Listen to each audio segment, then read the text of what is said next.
Entenda o que vamos mostrar agora nessa entrevista com o procurador de Justiça do Estado do Rio Grande do Sul, Rodinei Candeia, um especialista na questão indígena, que está ao vivo conosco, direto de Passo Fundo. Doutor Rodinei, seja bem-vindo aqui ao Tempo e Dinheiro. Muito obrigado, João Batista. É sempre um prazer estar conversando contigo sobre esses temas tão relevantes como essa questão da demarcação das áreas indígenas. É uma batalha de longo tempo, a gente acaba se especializando, entendendo um pouco. Mas você é um dos poucos nesse país que tem essa especialidade de entender os meandros, né, das ações dos ongueiros que, em nome dos índios, querem mudar a Constituição para o lado esquerdo, né? Essa definição, esse julgamento amanhã, é um julgamento definitivo, doutor Candeia? É para ser, né, João Batista? Eu sou especialista, acabei me tornando especialista nessa matéria por força da profissão, né? Que me caiu um caso em 2009, lá de Erechim, e era um processo muito volumoso, com quase 20 volumes, e quando eu me flagrei do que tinha ali dentro, eu fiquei espantado da manipulação grosseira que havia do laudo antropológico para justificar uma demarcação sem sentido de 4.230 hectares sobre uma área de pequenas propriedades de 12, 15 hectares, e queriam tirar mais de 1.000 pessoas, ou 365 famílias da área, para acomodar 65 indígenas que não eram dali, que tinham sido tiradas pela própria antropóloga de uma outra comunidade indígena. Então, se havia manipulação, verifiquei que isso era no país todo, nós temos falado isso constantemente, gravei vídeo denunciando que esse tema estava sendo manipulado no Supremo Tribunal Federal, esse vídeo volta e meia circula por aí, eu tenho que explicar que é um vídeo antigo, mas agora nós nos encontramos na mesma situação, ou seja, o ministro Fachin, através de um processo de reintegração de posse lá em Santa Catarina, quer rever todas as questões de demarcação no país para favorecer deliberadamente as comunidades indígenas em detrimento da segurança jurídica, das propriedades, dos produtores e da própria estrutura política do país. E vamos lembrar que não é só o ministro Fachin, porque a causa, essa revisão vai ser colocada em plenário, são 11 juízes, mas o próprio presidente do Supremo, Luiz Fux, disse ontem, numa reunião com lideranças indígenas, que ele vai respeitar a nova Constituição, ou seja, ele está dizendo em alto e bom som que ele está favorável à revisão do marco temporal. Se cair o marco temporal, o que vai acontecer com os nossos produtores rurais, com toda a sociedade brasileira? Qual é a abrangência dessa decisão, doutor Candeia?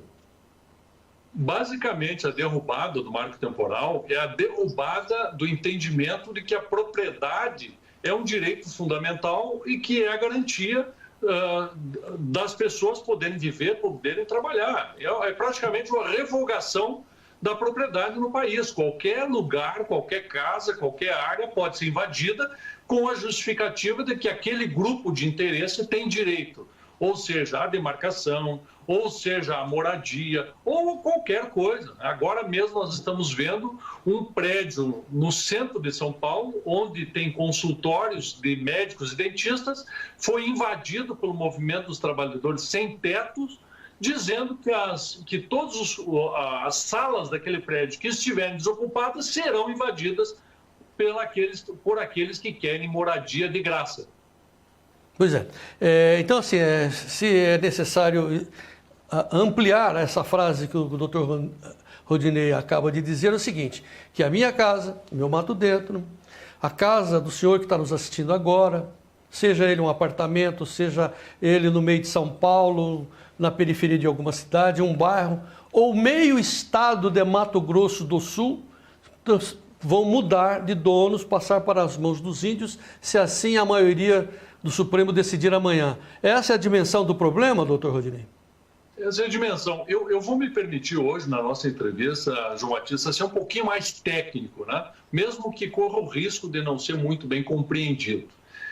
Este caso específico, que é o tema 1031, que foi dado repercussão geral a pedido do ministro Fachin, ele se tratou de uma ação possessória lá do estado de Santa Catarina, onde os índios invadiram uma reserva ambiental do estado. O estado entrou com a reintegração, ganhou a reintegração E o ministro Fachin suspendeu dizendo o seguinte, não, agora na pandemia vamos segurar porque os índios estão em situação de fragilidade.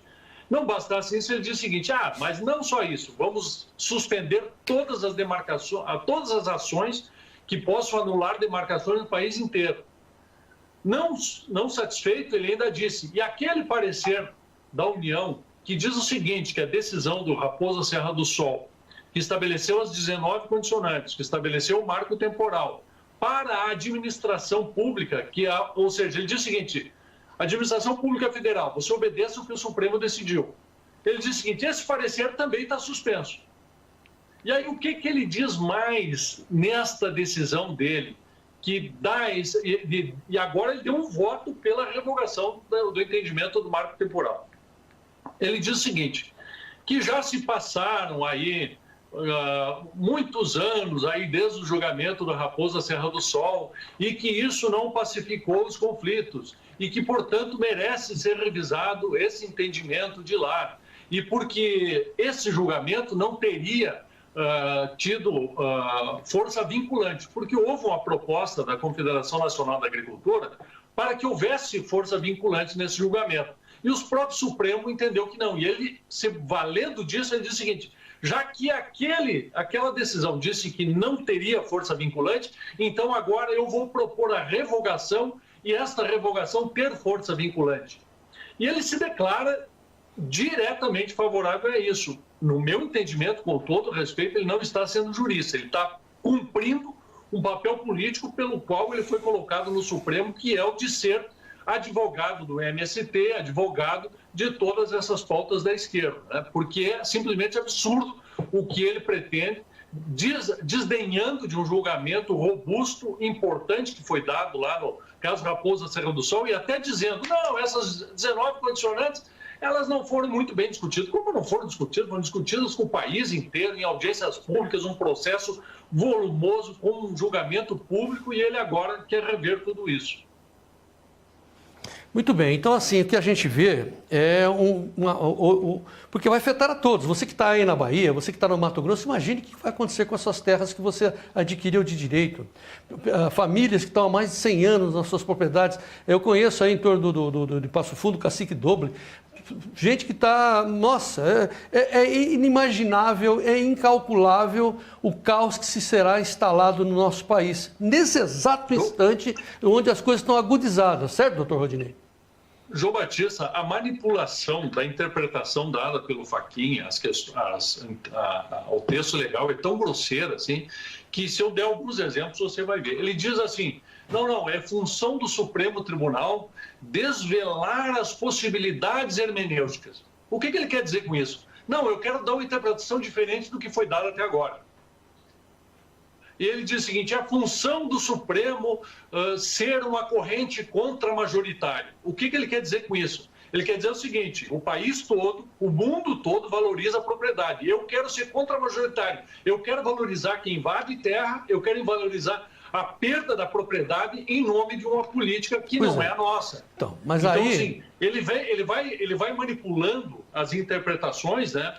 Por exemplo, uma coisa que eu sempre disse, né, em todas as minhas petições, em todas as minhas manifestações públicas. A Constituição de 88, ela não inovou muita coisa na questão da posse indígena. Ela diz o seguinte, tem que garantir a demarcação e a posse daquelas terras que os índios ocupam. Mas isso foi dito pelo Alvará Régio em 1680. Isso foi dito pela Lei de Terras de 1850. Isso foi dito pela Constituição da República de 1891, 34, 37, 46, 67, 69, todas, sem exceção, disseram isso.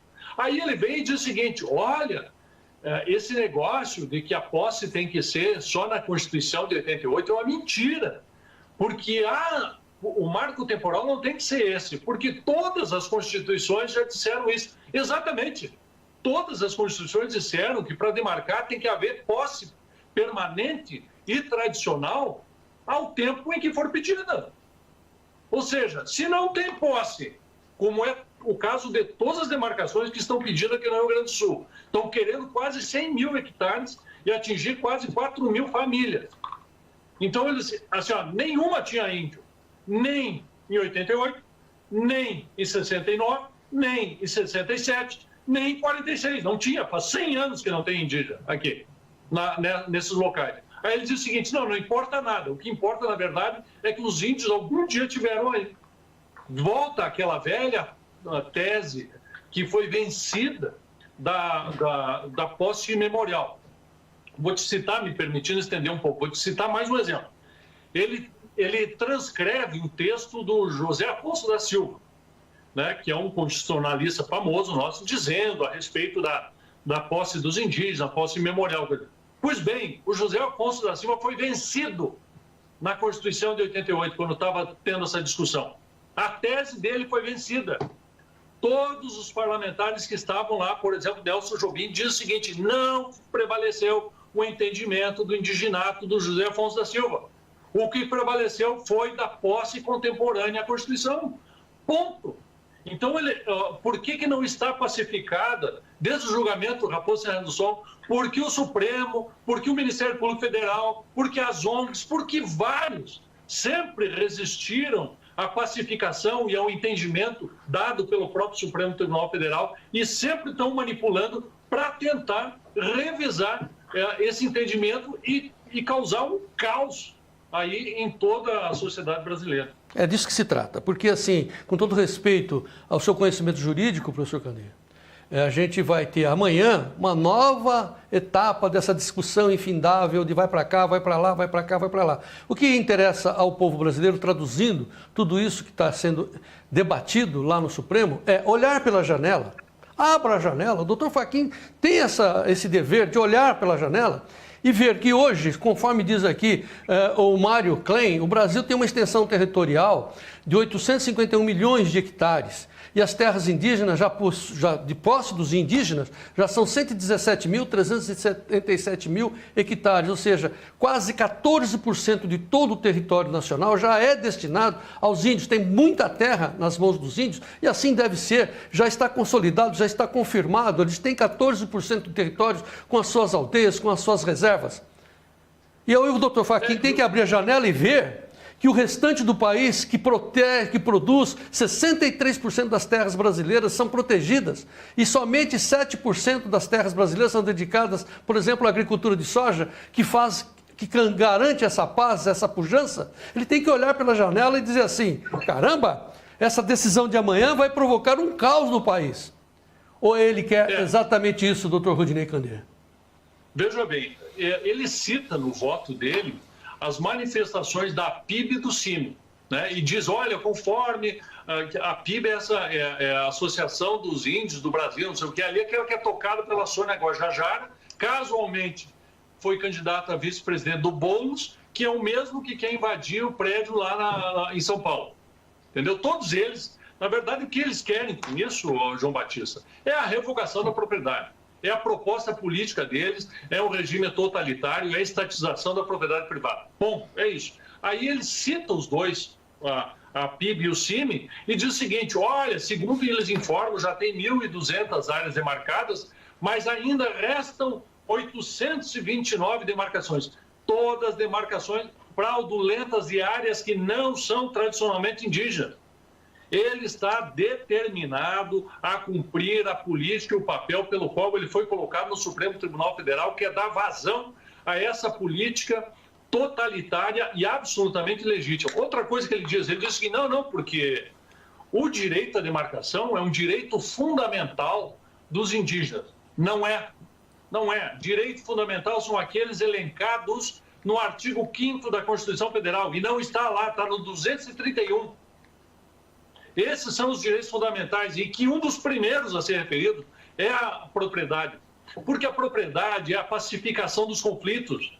Uma vez que o Estado intermedia as relações e diz o seguinte, se você comprar e registrar aqui nos bancos estatais a tua propriedade, ninguém terá o direito de vir tentar invadir e você precisar lutar fisicamente com essa pessoa para resolver isso. Isso é uma pacificação de conflito. A propriedade é uma evolução da sociedade e foi o que nos permitiu, como povo, permitiu a raça humana evoluir e os países evoluírem. A partir do momento em que você revoga a propriedade, você volta ao chamado estado natural de conflito, porque daí vai justificar que qualquer grupo indígena use das próprias razões para a defesa ilegítima de direito, invada uma área e vai permitir que aquele proprietário também se defenda da maneira que ele puder. Ou seja, nós temos que dar aos direitos de primeira geração, como é a propriedade, o seu devido valor. Nós não podemos permitir que, através do crime, da invasão criminosa de áreas registradas, seja obtida pretensos direitos que a Constituição não protege.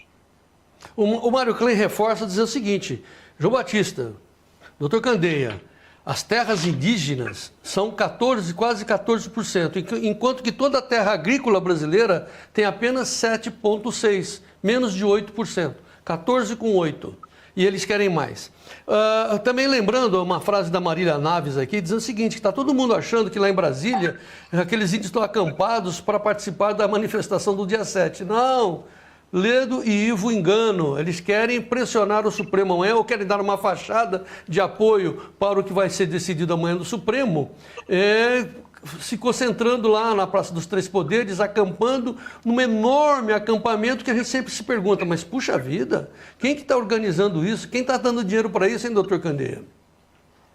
João Batista, eu tenho alertado os nossos produtores locais aqui do Sul, e nós fizemos uma mobilização grande ontem aqui, houve aqui em Passo Fundo, reunindo várias cidades da região, houve lá em Getúlio Vargas também, reunindo várias cidades atingidas pelas demarcações, vários municípios, né?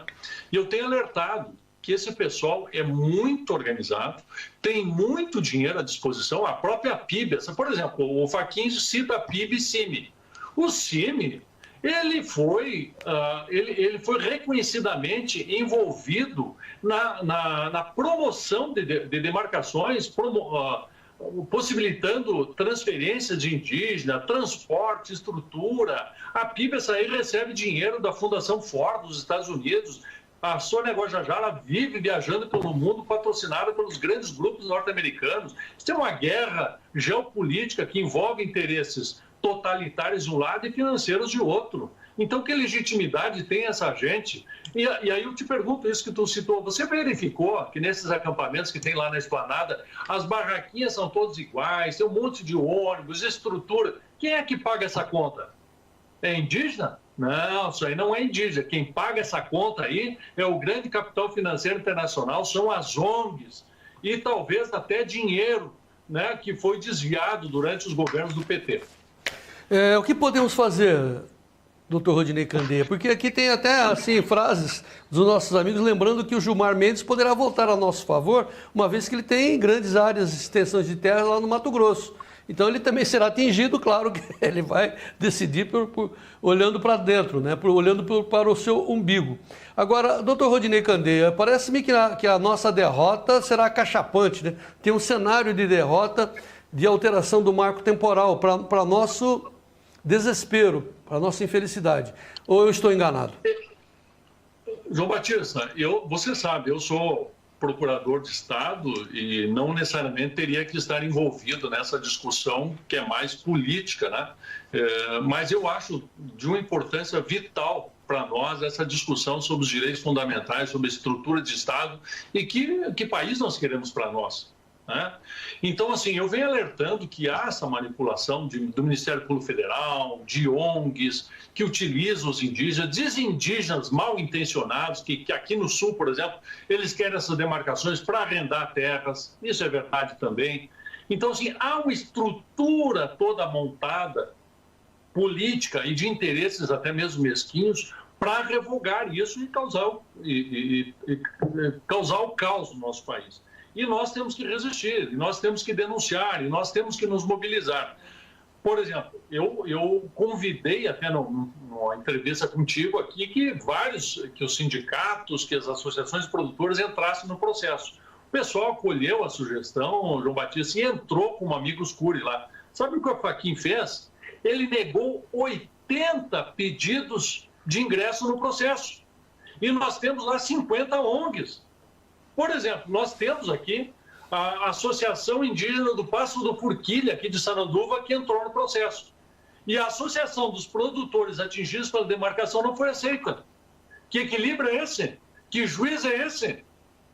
Além Então, assim, nós estamos vendo a militância política instaurada através do aparelhamento do Supremo Tribunal Federal. Não é por acaso tudo que nós temos enxergado aí desse lamentável Supremo Tribunal Federal. Eu, sinceramente, espero que o entendimento dos demais ministros, inclusive do ministro Fux, que é um ministro muito técnico, que ele prestigie o entendimento do próprio Supremo Tribunal e não aceite quem nós já temos contra nós, assim, que eu não tenho a mínima dúvida. Ministro Fachin é contra o Estado de Direito e vai legitimar essas invasões criminosas. Lewandowski também vai ser no mesmo sentido. Toffoli, provavelmente também no mesmo sentido. Os demais, a gente não tem essa certeza. Gilmar Mendes já propugnou pelo prestígio desse entendimento do marco temporal. O próprio Barroso, foi ele que julgou aquele pedido de efeito vinculante e ele disse o seguinte: olha, nós não vamos dar efeito vinculante ao Raposo Serra do Sol, mas esse é um julgamento tão importante que tem força moral e deve ser obedecido. Então seria muito ilógico que ele desse contra. Mesma coisa o voto da ministra Carmen Lúcia e vários outros. Então eu tenho ainda expectativa. Não tenho em relação aos 4 ou 5 ali. Mas nós estamos assim pelo limite, pela diferença de um voto. Então o ideal mesmo seria que nós conseguíssemos atrasar o julgamento desse processo para dar tempo de que houvesse a posse de mais um ministro nomeado pelo presidente Bolsonaro e que tivesse posição contrária. Fora disso, nós estamos numa situação muito, muito arriscada. Por último, como a situação está muito dividida, então estamos pela bola 7, como se diz, a gente conta que com o ministro Cássio Nunes que venha a pedir vista do processo, atrasando, transferindo para outra data. Mas o Marcelo Rocha lembra que o pedido de vista não impede a votação dos que se favorecem deste entendimento, ou seja, a derrubada do marco temporal. Aí fica já votado, é isso, professor? Olha, o voto dado pode ser mudado, né? E um pedido de vistas pode adiar a apreciação final desse processo, o que é interessante, porque nos daria tempo também de aprovar o projeto de lei 490 que tem lá na Câmara dos Deputados e que ele insere na legislação os entendimentos, aquele das 19 condicionantes e mais do marco temporal. Então, assim, se o processo for atrasado, né, se ele for adiado, se não for finalizado já agora no dia 25, e eu acredito que não vai ser, né, ele pode ser, nós podemos ter ainda algum fôlego para aprovar o 490. Parece que é um acordo, eu falei com o senador Reins, e ele me disse que estão tentando fazer com que seja aprovado o 490, e ao mesmo tempo há pedidos para que o Supremo não julgue esse processo antes já agora no dia 25. Bom, o fato é que o Vinícius Moraes Rosa Moreno está dizendo que o que vai estar em julgamento é o artigo 5º da Constituição, o inciso 22 da Constituição Federal de 1978, que diz, abre aspas, é garantido o direito de propriedade no Brasil. É disso que se trata, certo, professor? Para encerrar. Exatamente. Eu te diria o seguinte, e aí voltamos lá naquele ponto inicial que tu disseste.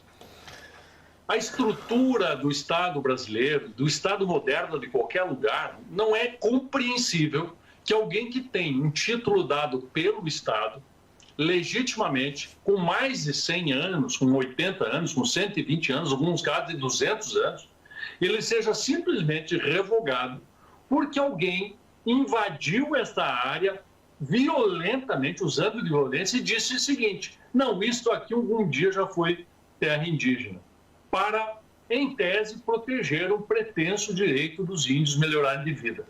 Os índios não vão melhorar de vida assim, nesse formato, porque eles continuam sendo deixados no que se chama estado natural.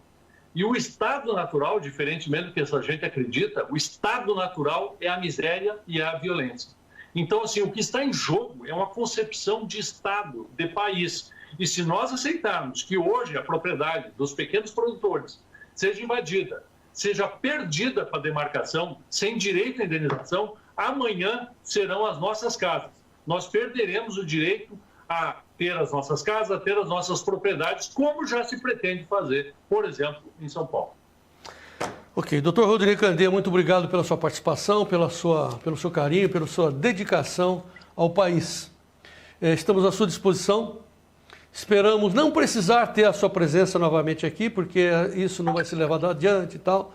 Mas, se caso for, o nosso sinal aqui está aberto para a sua manifestação, doutor Rodinei. Muito obrigado. Eu que agradeço, João Batista. Um abraço. E vamos em frente. Que Deus nos proteja.